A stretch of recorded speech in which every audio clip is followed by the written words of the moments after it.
Pankaj Sharma, Executive Director with Equirus Securities, joins us live from Ahmedabad, and to get a better understanding of the FNO setup, Siddharth Bhambre joins us. He represents Angel Stock Broking. Siddharth, good morning. Thank you for joining us. Just when we thought the storm has come and gone, yesterday's wobbly action is endorsing that 70 to 50 could be the roof for the markets.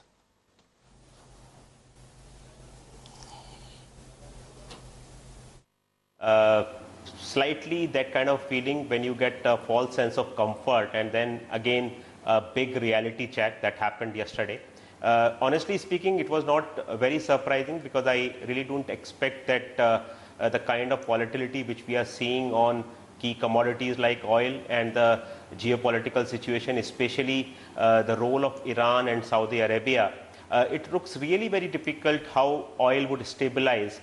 And in line with that, the volatility in global markets would continue, and the kind of volumes which we are seeing in the local markets, there is really no way we can expect that we would have a trend line that would be going up and we would be breaching that 70 to 50 level which you just now mentioned. So I think it's again back to the same situation where we would see the same kind of volatility, and I would say with a negative bias.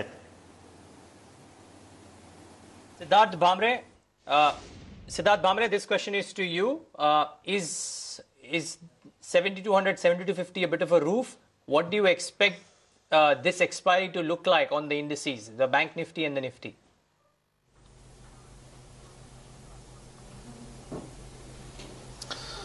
Good morning, Neeraj. What we are observing in this market is that there is more of noise and less of selling in this market which is happening. If you look at Friday's close of Nifty future, it was around 7213, and if you look at after 2 days, that is Tuesday's close, it is exactly 100 points below those levels. But in this 100-point correction, we have seen implied volatility going up by 500 basis points from 16.5 to 21.5 levels. So that clearly says that just now you guys were pointing that volumes were not that great. So it's more of a fear factor which is playing on, and despite very small selling figures coming from institutions, we are seeing market correcting big time, or there's more of panic, I would say, rather than a big correction. I still am not convinced that this market should be shorted. People are talking about how we may go to new lows, probably 6,500. I'm not in that camp right now.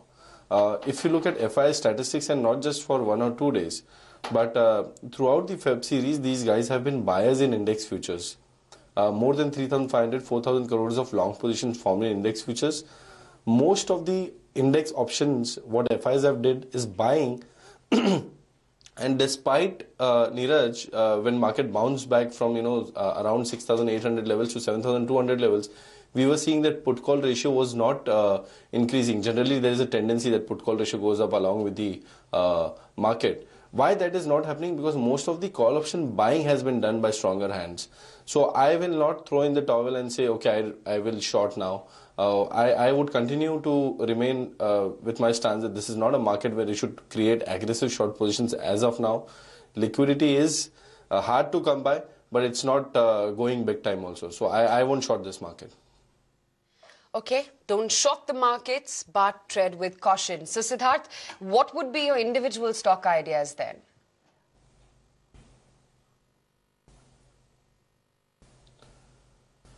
So, it's easy to generate a short trade in these kind of markets, but those would be purely from, intraday perspective. But from a positional perspective, I'm again, started liking Jet Airways at these levels of around 550. We have seen that stock has shown massive rally, and after that this correction is around 50 to 60% retracement of the big rally which we have seen in Jet Airways. It is consolidating there. We are not seeing any huge formation of short positions. Crude oil price from 29 goes to 33 or comes back to 29 or goes to 35.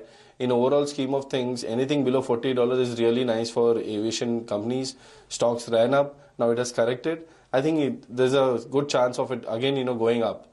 So 595 is my medium-term target in this counter. You can fix stop loss somewhere around 522, 525 and go long in Jet Airways. I'm also liking Arcom. Arcom, again, it's a contra call. We have seen that how the stock has significantly underperformed. But around 49.50, it is taking very strong support. We are seeing some traces of formation of long positions, a lot of short standing. Telecom has been doing well, barring last two trading sessions where Bharti and Idea both have corrected with formation of short positions. But I feel they may consolidate. There's not much of downside in both of them, and Arcom may play catch-up role over here, which has underperformed significantly. So that will be one more stock where I would suggest to trade with positive bias with target of 59 and stop loss of 49. Okay, Jet Airways and Reliance Communications. That's a buy strategy coming in from Siddharth. But CK, what about your positional trade for the day? For a positional trade, I'm looking at Voltas. The stock had taken a severe licking back around the 11th when it had a pretty sizable fall. It did seem like it wanted to recover, jump back up a bit, but then all those attempts across the next several sets of days seem to be very, very hesitant and very tepid efforts. And in yesterday's market, the stock seems to have given up that attempt and pushed down to about 230 levels. Now it seems the way it is positioned on the charts, declined to retest the 210 low which we saw back on the 11th, or even break below that and head towards somewhere around 200 levels seems to be getting created on the charts. Now this is something which won't happen in a day, so we have to take it through a multi-day play. So that is why I have it as a positional short at the current level of 230. Sell it till about 234.35, keeping a stop at 238, and we look at a minimum target at 210 and perhaps even as low as 197 to 200. Okay, CK. Mitesh, I want to go and let's discuss Jet Airways for a minute, because I'm just getting a sense that there is a consensus there. Yeah, we had a buy on Jet yesterday. I think that's a stock which was looking quite strong compared to the rest of the pack, but it was a conditional buy. I would want to see the stock get past 560, 561, and then look at some kind of a trading upside happening over here. Look at targets close to about 95, 95. So the pattern is quite positive, but I think a good breakout will happen if the market kind of supports it, and if the price itself manages to get past 560, 561, I would take a long position over here. Pankaj, do you have a budget trade, a stock or a group which you are advising your clients that they should buy these names before the budget, with the assumption that on the budget day or one day after the budget day, they may get a 5 to 10% pop? Not really, because I think that I am not honestly a big fan of what will happen on the budget and taking a call on that, and especially in a situation where, as we have seen, that this last 15-20 days in the month of February has been a very, very different month in this year compared to the previous years, because the usual budge which you would have on budget and the trades which are either a beneficiary or negatively impacted because of budget, that thing is definitely missing this time around. But if you have to choose one of these stocks, I would probably think that I am negative on ITC, because I think government is very, very serious about putting a system in place where the tobacco products could be at risk. And still, if you look at some of the recent data, it seems that the affordability is still okay for these products, and if the government decides to impose more taxes and probably levy more duty on that, it would be a very, very negative thing for ITC.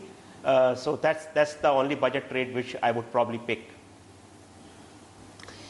Well, the one stock which always is under pressure ahead of the budget, and that trade is, almost plays out, at least in the last few budget sessions, has been ITC. The government's anti-cigarette agenda, of course, ITC has been trading at a significant discount to its other peer, that's Unilever, and perhaps the cheapest FMCG stock, although it's not quite a pure FMCG play, but nonetheless, ITC is almost trading at a 40% discount to Unilever right now.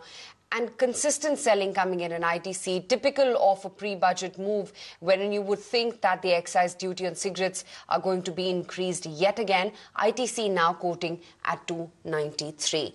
Pankaj, what is your sense about A, whether or not there is going to be an excise duty hike yet again for cigarettes, and whether ITC makes a good buying point at this current level? So on the first question, I think that's a very realistic possibility. I definitely think that could be the case in this budget. Because if you look at the situation government is in, it has to spend a lot of money, and what we hear on the stress which is there in the rural system and the economy which is linked to villages and agriculture, government is under tremendous pressure to support that economy and spend more in farm sector and rural areas. So government needs money for that, and that is something which is very, very important, because there would be people who would be watching the fiscal deficit targets the government would work with, and considering that there is no near-term big election that is probably important for making it a very populist budget. That's not the case, fortunately. So I think government would try to raise as much revenue as possible, and that's a realistic possibility that you might see a excise duty hike for cigarettes. Second question, I think not at this point. Let this event take place, and if a budget is okay or even it's negative, and post that maybe we can probably take a fresh position ITC, but not at this point. I would probably wait for budget to happen, and then after that I'll decide. Siddharth, if you were an options trader and wanting to play this expiry via any of the option strategies and not a spread really, pure play vanilla buying or selling a put or a call, would you do anything?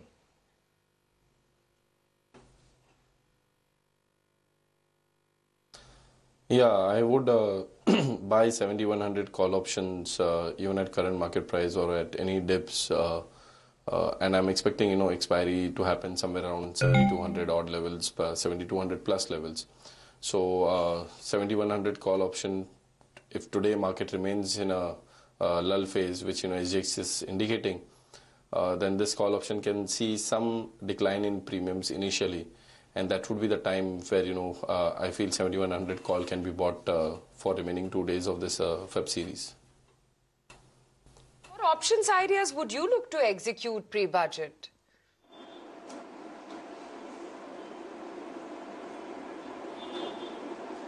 CK, the question is for you, if you would have any options ideas. Well, pre-budget, I would then, want to go with a leg on two different boats, because the market is the way it is.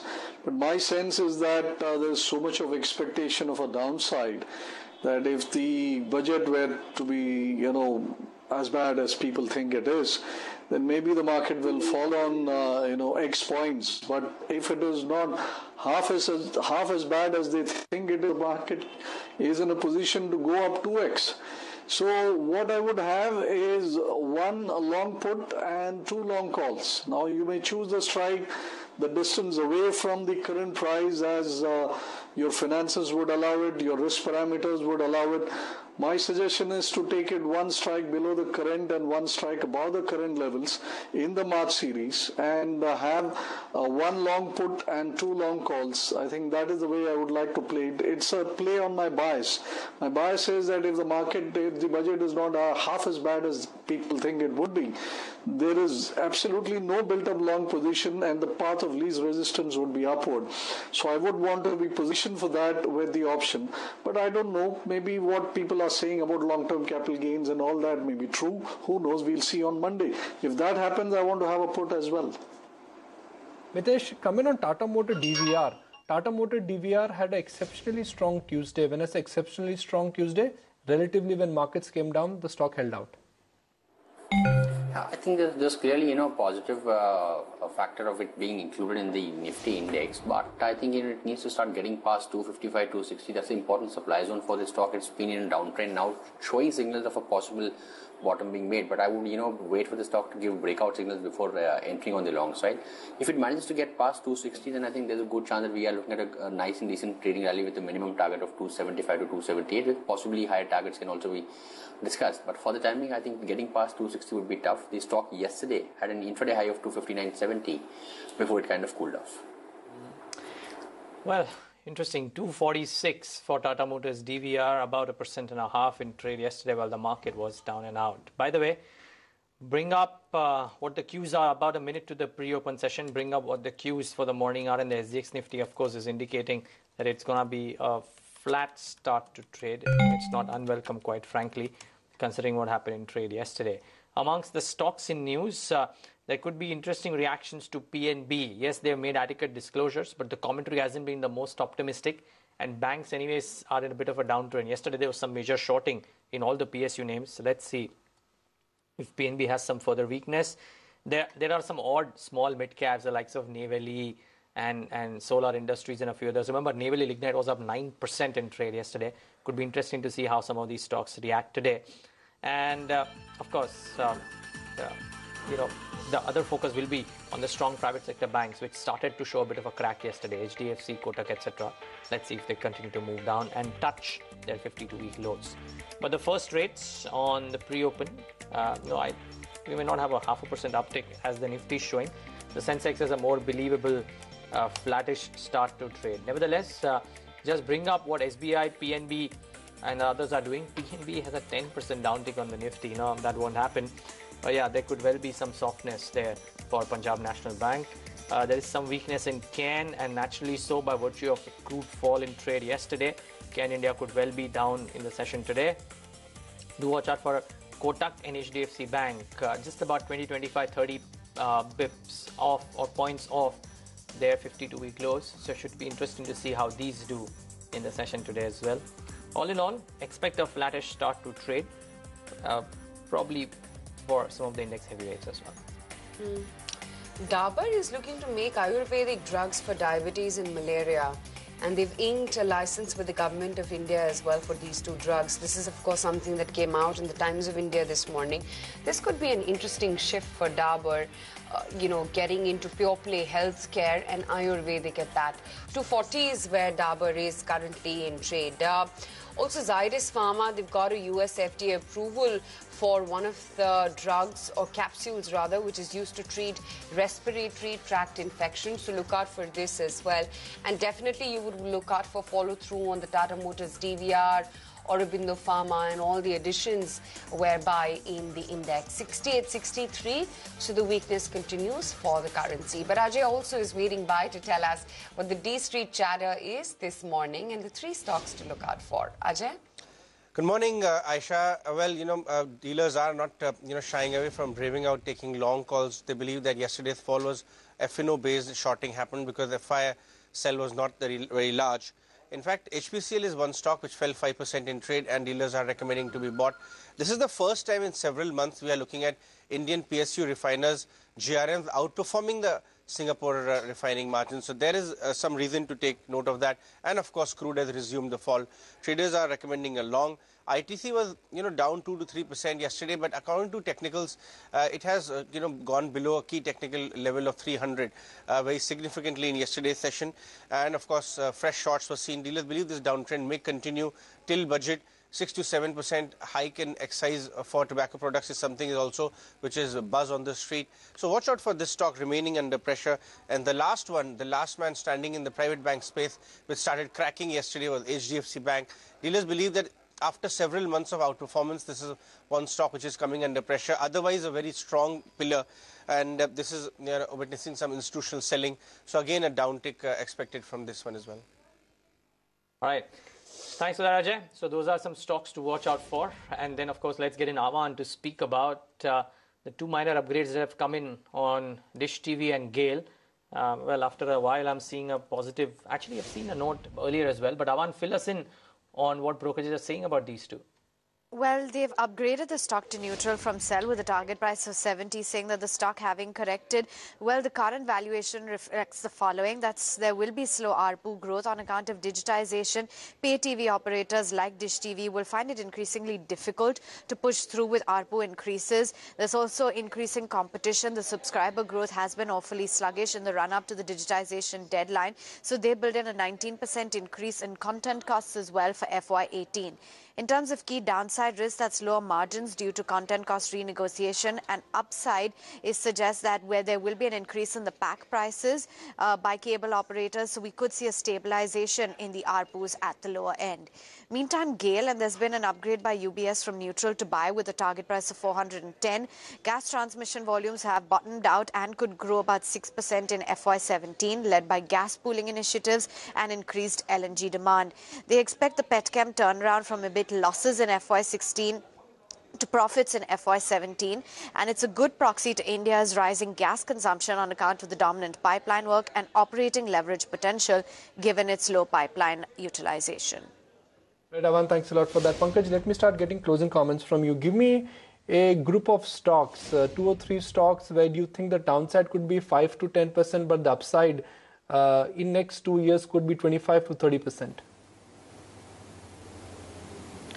See, I would pick Infosys and Britannia in that category.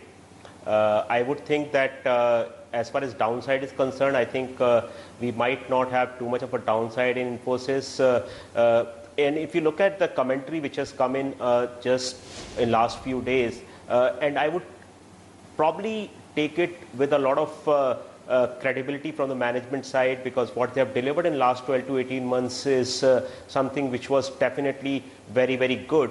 And what they are saying about the utilization and the optimal uses of resources is something which is very, very positive. So I believe that Infosys would be one stock where we would have a very limited downside, and in a couple of years we might see a 25% kind of upside. Another stock which I highlighted is Britannia. If you look at the correction which has happened in this name in last few weeks, and at these levels, I think that this is one stock where we would have not that big a problem in terms of consumption and in terms of demand. And in next, say about 12 to 18 months, I would expect that this stock will do very, very well. And there is very limited downside for this stock. So I would pick Infosys and Britannia in this category. Okay, Pankaj, appreciate your time. Thank you for joining us. Siddharth Bhambre, let me get closing comments from you as well. You broadly are of the view that don't go short, go long, but go long with what kind of a time frame, and what is the risk-reward ratio for a Nifty trader now?